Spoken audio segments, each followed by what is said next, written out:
Hey friends, Sleepy here, and welcome to a new episode in my community question series. We're now on to episode 17. Just to remind you guys, I will be holding a contest at the end of this question series. For everybody who participates, you will get an entry into my contest. So each video, you can get up to 2 entries. One by leaving a comment answering the question I ask you, and you can also get one for doing a video response. So if you do both for each video, you'll get 2 entries. So obviously the more entries you get, the greater your chances are to winning the contest, because I do plan to have multiple prizes. I want to have more than one winner. That way that's a way for me to thank everyone for participating in this series, because I have really enjoyed everybody who has participated. There's quite a few of you who are regulars who pretty much comment and answer all of the questions. I really appreciate that. There's also a few of you who have been making video responses, like Nick T. Wolf, which I really enjoy. I love watching video responses. That's something that I really miss. You used to actually be able to leave a video response as a comment back in the day. Video response was a thing they actually had featured on YouTube. Of course, that's, we're talking years ago now. They got rid of it, but I still enjoy video responses and watching those. I do ask, if you guys do video response, please let me at least know about it, whether you share the link with it or mention your comment like, hey, I filmed a video response, so I can find your video and give you guys credit for it. YouTube doesn't always alert me when people upload stuff, even though I'm subscribed to them. It just sucks, but it is what it is. The algorithm that can be crap at times. If they happen to, if you do leave a link to your comment and it gets deleted, I will just copy the link to your video and post it myself. YouTube has done that to a few people I know on my videos. I don't know why the hell they do it. I have that setting off, actually, because I want to be able to approve them. Like, I'm the creator. I should get the choice on whether a comment gets deleted or not. I don't like YouTube fucking doing that shit. But again, it is YouTube. It is what it is. But if you guys do a video response, let me know about it, and I'll make sure that your video is linked as a comment on my video so other people can find it. So for this week, episode 17, I want to ask you guys, do you ever buy games day one? Do you guys pre-order games and get them new, or maybe you get them, do you ever buy games new, or are you somebody that always waits to get them on sale new, or wait till years later to buy them cheap used? I know there's different people who are going to be in different financial situations. I myself, I can't buy every single game new. My massive collection, there's stuff I have bought new, but a bulk of it I have bought used for really cheap, because, gaming is an expensive hobby these days, especially with the pandemic. Prices have just skyrocketed. Even on old used stuff has gotten crazy expensive. But I do understand that everybody's financial situation is different, and not everybody can afford to buy all games new. And I definitely would not recommend buying all games new, but I do recommend buying some of them. Select a few every year and buy those games so you can help support the developers that make the games you love. Because if we don't support those developers and those games, they'll stop making them, and we'll just get these multiplayer-centric games. Because I know some people love those, and there's nothing wrong with it, but I'm just not a fan of Fortnites. I'm not a fan of the Call of Duty multiplayers and the Halo multiplayer anymore. I know people love that, and they spend money buying the V-Bucks in the Fortnite and buying skins and spending tons of money on microtransactions, and that's how the industry has been making a lot of buck and a lot of money by microtransactions, because not as many people buy the single-player games and physical games that they used to, and that's why they've been steadily declining in years. And you can look on the sales and see that it's more digital games being bought and more microtransactions for games like Fortnites and your Call of Duties and stuff that people spend a ton of money on playing. Sports games too, buying experience to level up their teams, and they play online and everything, and you spend money to buy in-game currency and stuff like that's a big thing for them. And so I keep seeing us getting less and less games, especially ones that are focused on single player, because not as many people are supporting developers. So if they don't get supported on it and don't sell a lot of copies, there's no incentive for them to make a sequel or make another game similar to it. So it is definitely important to support those developers that make the games you love, so they keep making them. So I have some examples of games that I have bought new over the years. There's certain series that I just absolutely love, so I will pre-order the game in the series. I like to support developers, so I want them to keep making the games that I love, and so I keep pre-ordering them.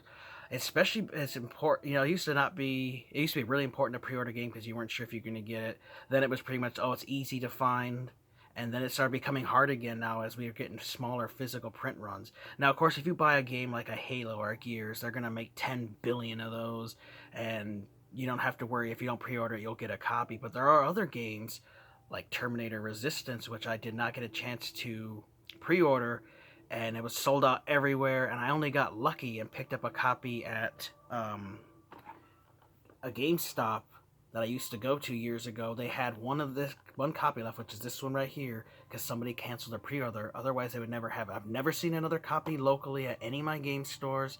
I've never seen it at any GameStops. It says within 500 miles, no store has a copy. I've never seen it at Walmart, never seen it at Target. So this is one of those examples of a small studio made the game. It got a very small print run, and if you didn't pre-order it, you don't get it. And if you want to buy it now, you got to go on eBay and spend big bucks. Now this game has fluctuated. It's gone up to a couple $100. It's gone down to 40 and 50. $60 is what it was brand new, and just fluctuated from there, and it has been, but it's still very difficult to find.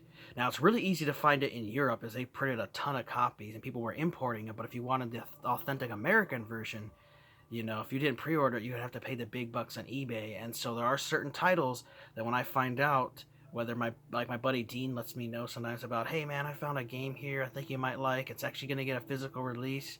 You might want to pre-order because it's not by a big developer, and you might not see a copy of it if you don't do it now. And you may have to pay big bucks later on to get it. So whenever somebody mentions something like that to me and I research the game, like, yeah, this is something I love, I'm going to definitely pre-order it.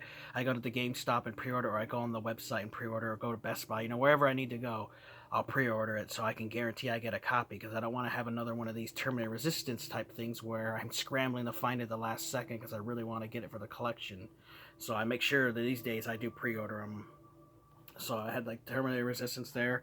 Another one I pre-ordered at GameStop, and this was the only copy they ever got, and I've never seen another one. And that is Cat Quest plus Cat Quest 2, the Possum Pack. So I love the original Cat Quest, and I had bought that game, just was checking. I was like, oh, this was kind of cool, and played it. That one was kind of hard to find. And when I saw there was a sequel coming out, I went and pre-ordered at GameStop. I was the only person that pre-ordered it. So they only ever got one copy in. It's still sealed here because I haven't beat Cat Quest 1, so I'm not going to jump into number 2 until I beat the first one. And I'm so glad that I pre-ordered this because I've never seen this locally. This was also released on PS4, so it was the first one separately. But I've never seen this anywhere. All sold out, or they didn't get a copy. And like the GameStops, the lady that works there, and there's also a guy that works there that I'm friends with, the manager there, he was telling me, there's just some games like this, they're like, yeah, we don't ever get them sent in to us. Maybe once in a while they are, but mostly those are just on our GameStop website, and we only get them in when people pre-order them. So glad that I got that added to my collection. Now I'll share with you guys some other ones here, some more Switch titles that I pre-ordered. Like I pre-ordered the Super Mario 3D AllStars because I love Mario. I've mentioned this multiple times. He is the reason I am the gamer I am today. The original Nintendo Mario Brothers is what got me into gaming, and I've been enjoying his games over the years, and I was really excited when they talked about re-releasing a brand new Mario All-Stars, just like they did on Super Nintendo of the old regular Nintendo games. They did one of the 3D games, and so you got Mario 64, which I loved, Mario Sunshine for GameCube I also loved, and Mario Galaxy for the Wii. So you got a 64, GameCube, and Wii remade and enhanced graphics and stuff to play on your Switch. And so this was definitely a day one purchase. They no longer sell this game, but right now you can easily find it because they did make a lot of copies physically. But this was one that they ended up getting rid of in March this year for whatever stupid reason Nintendo did. But I was so glad I pre-ordered because I love this series, and I have played through all 3 of these games on the original versions, but I've been playing them here on the Switch, and I love it. So glad I got that. Another one I pre-ordered was The Legend of Zelda Link's Awakening, which this was an awesome remake of the old Game Boy Link's Awakening game that I loved on Game Boy, which I beat several times. And when I saw this, I was like, oh man, I know I'm going to love that game because I love that original version. And this is like a clay version, updated graphics and stuff for the Switch, some new content and stuff added to it. And I knew, man, I'm going to love that game, and definitely was going to pre-order it. And the thing with these Nintendo Switch titles is, if they are popular first-party titles, the chance of you ever getting them for really cheap is really tough. Nintendo rarely ever has sales on them. Sometimes you can get them for $30 if you have a special 50% off at GameStop sale or some digitally, there's sales. But a lot of times Nintendo, these just have what people like to refer to as the Nintendo tax, and they always hold their value and become more valuable as the years come down. You know, like some of these Mario Party titles I love for the 64 going for a couple $100 now, and go even more if you were to get them boxed and complete. So Nintendo games do hold their value, and so you know I don't mind buying them brand new for $60 because I know I'm gonna love and enjoy them. So I've got that one. Another one I pre-ordered here, but I haven't got a chance to play, was Yoshi's Crafted World. Pretty cool game. I played the demo a bunch and really enjoyed it, and I've always loved the Yarn Yoshi and all the different Yoshi games out there. Another one of my favorite characters, so I knew I would love this game, and so that's why I pre-ordered it and picked it up day one. Wonderful game. Share with you guys here for the original Xbox. This is actually the first midnight launch I ever went to. It was crazy. I was number 18 of like 500 people, like literally 500 people showed up for it. They had another GameStop down the road who brought all their copies of this GameStop so that they could just consolidate it into one midnight launch for both. It was awesome. There was a dude dressed up as a purple Master Chief walking around. The guys at GameStop were really friendly. They had prizes and stuff. They'd invite a few people in at a time to actually play rounds of Halo 1. They had an old Xbox hooked up, had 4 people at a time in there battling, and you could win prizes. They had trivia and stuff, which I actually left with some gear. I bought some posters that night and stuff, and I got my collector's edition of Halo 2 here, the limited edition collector's edition. It's in really good condition. I've taken care of this. A lot of these get really warped and rusted, and even mine has a little bit. It just has to do with how they made it. But overall, it's in really immaculate condition, and man, was I so freaking hyped for this game. I had to work that day. I worked 11 to 8. I went over as soon as I got off work. The GameStop was literally like across the street. That's when I worked at Walmart, and I went over there. And back in those days, you know, you didn't pay for it beforehand and then walk in the line. They just hand you a copy and you leave. You know, this took a while because you could only pay so much on it, and then you had to make the final payment after midnight. And because they knew Halo was so huge, you know, Halo 2 was just so hyped. Loved the E3 videos and stuff. GameStop had a little paper with a number on it, and that was your number for in the line. Because once you got the line, you know, like you could just do whatever you want. You know, people were talking. I was chatting with people. I brought one of my old Game Boys. I was playing some Game Boy games and just chatting with people. It just was really fun. But I got to be number 18, and they only had let in like 5 people at a time. And what took so long was you had to go in there and pay for everything, and the people were buying other games and other accessories and stuff, and so the midnight launch took quite a while, several hours, especially if you were like way in the back, because the line was just stretched out. It was just crazy. Like there had to have been at least 500 people. There was just crazy how big it was. And of course I saw how awesome, you know, the Halo 2's midnight launch was in New York City and other LA and big cities and stuff like that. Had huge spectacles and a huge, you know, thing for it. It was just an awesome time, and Halo 2 is one of my absolute favorite in the Halo series. I loved it. It lived up to the hype. My buddy and I played it freaking all night. I actually requested off the 3 days after it came out and told him that I had stuff to do, and it was because I was focused on playing this game. But yeah, my buddy and I were playing the story co-op for hours. As soon as I got home to my apartment, you know, we just popped it and played it. It was like, she started, it was dark and it was light outside, and we were playing all day. It was an awesome experience. I've got that. I did pre-order Halo 3. They had 3 different versions. You had the regular, you had this version, then you had a big one that came with a statue. I really wish I would have got the statue one, but I just didn't have the money at the time, so I got this Steelbook one. Wonderful one that I got there. Another one I got when I worked at Target, I got the Elder Scrolls 4 Oblivion. This was a collector's edition because I was a huge fan of the Elder Scrolls series after playing Morrowind for the original Xbox, and I just picked it up on a whim. You know, buddy at GameStop recommended it to me, so I picked it up and loved it, and so I knew I wanted to get the new entry in the series, and so I pre-ordered it, and this came with a bonus, some bonus material. It came with the Imperial Septum coin, which is really hard to find these days, and a cool little pocket guide. You know, I love collector's editions, and so I love Elder Scrolls 4 Oblivion. I put hundreds of hours into this game, so this is another one of my favorites that I got. I pre-ordered this game because this is one of my favorite film series, and I knew the game was going to be good from checking out the gameplay videos, and that was Ghostbusters, the video game. This was the GameStop exclusive version I got because I pre-ordered from GameStop. I also got a really cool Ghostbusters a video game t-shirt as a pre-order bonus, which I have sitting in my closet right now. Love this game. They did remaster this on the Nintendo Switch, the PS4, and the Xbox One. I would love another one of these Ghostbusters games. This is basically Ghostbusters 3.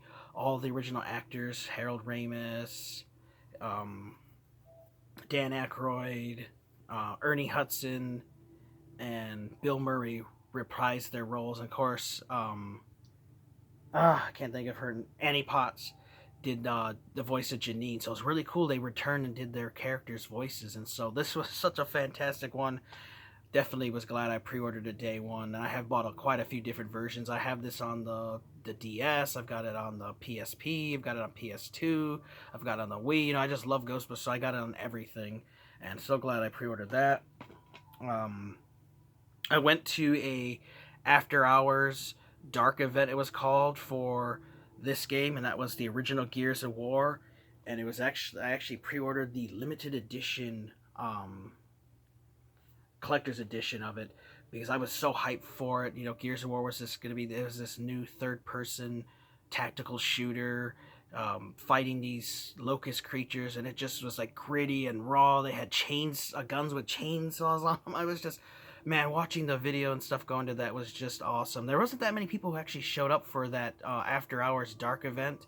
They had pizza and drinks and stuff, and so I actually got to eat quite a bit of pizza and drinks and stuff and take some of that home. It was just really awesome, and so glad I got the collection because Gears of War has become one of my absolute favorite series, and I have all the games in the series. Gears of War 1 through 5 and Judgment. Who knows if we'll ever get a Gears of War 6, we'll see.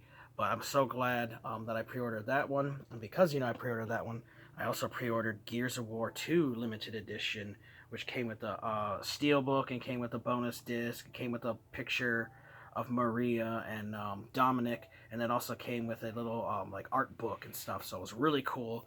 Another game that I was so glad that I pre-ordered. Great game there. Another one I pre-ordered here that I got actually at Best Buy, and I got some cool coaster set. It's this Fallout New Vegas collector's edition, which this has become very expensive now. Now, if people want a couple $100 for this, I think I got it for like $80. But it came with playing cards. It came with a platinum chip. It came with a making of DVD. It came with some poker chips, and also came with a graphic novel, which I fell in love with the Fallout series once I played Fallout 3. It was a great game, got all the DLC for it. And then I got this Fallout New Vegas and got the collector's edition. I also have Fallout 4, which I'll show you guys here in a minute, but I've got that. I really loved. Like the Mass Effect game, I didn't pre-order the original one, but I did pre-order Mass Effect 2, and this was the collector's edition for it. Was awesome. Now, I did not pre-order Mass Effect 3's collector's edition, but I did pick it up down the road later. I did pre-order the regular version, but not the collector's edition version. Wonderful game. Absolutely love it. Another one here that I pre-ordered, my wife got me as a Valentine's Day gift, was Metro Exodus. This was the limited edition Aurora version. Wonderful game. It's a cool steelbook. All kinds of extra bonus content and stuff. Also came with a season pass, so I had all the content for the game. Absolutely loved it. I'll show you guys just a couple more here before we end the video of games that I bought on day one. But up here, there's my Fallout 4 Pip-Boy edition, which you could put your phone in and actually access the in-game menu and stuff with it, which is really cool. App you could download for your phone, which is cool. It was really interactive. Grand Theft Auto 5, I pre-ordered for the collection edition for Xbox 360. My brother pre-ordered the PS3 version, and that's actually his that he gave to me.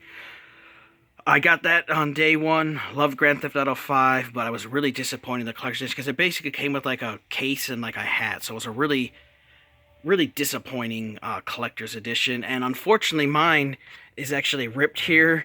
I pre-ordered it, and then it was left in the car, and my wife brought it in for me, and she accidentally ripped it. I was a little upset, but, you know, it wasn't the end of the world, and it is what it is. Dark Souls 3, I did not pre-order.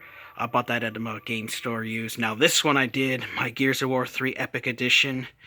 You know, I loved Gears of War, and I had to get the best version. I think it was like $150. Comes with the Marcus Phoenix statue. It comes with Onyx. metal. It came with a art book. It came with a flag. It was just a really sweet giant edition that I'm so glad I got. I did not buy this day one, but I did buy it brand new at GameStop for $60.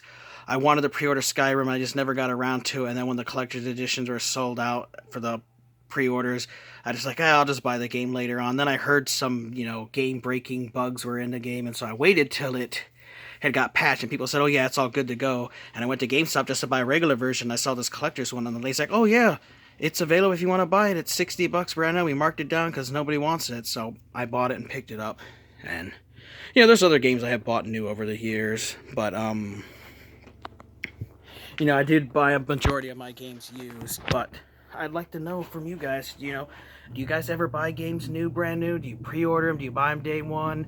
Or do you maybe buy them later on, down the road new? Or do you just wait for them to be used? I know some people are always, man, I don't buy the game unless it's $10 or less, and I always buy it used. And, you can do it that way, but if you don't buy these games new, some of them, and help support these developers, you're not going to get these games, these wonderful first-person shooter games that that you love if you don't support the series. You don't buy them, people aren't going to, you don't support them, they're not going to make these kind of games for you. So, I suggest buying some of them new every year. You just pick a couple, don't go crazy and buy, 1,000 of them, but, pick or choose just a handful of games every year that you want to buy and support those developers, and they'll keep making the games that we love and enjoy. But I'd love to hear your guys' answer to this question. You guys can leave a comment, or you can do a video response. You can also do both, get 2 entries into the contest. I just ask if you guys do answer the question as a video response, let me know about it.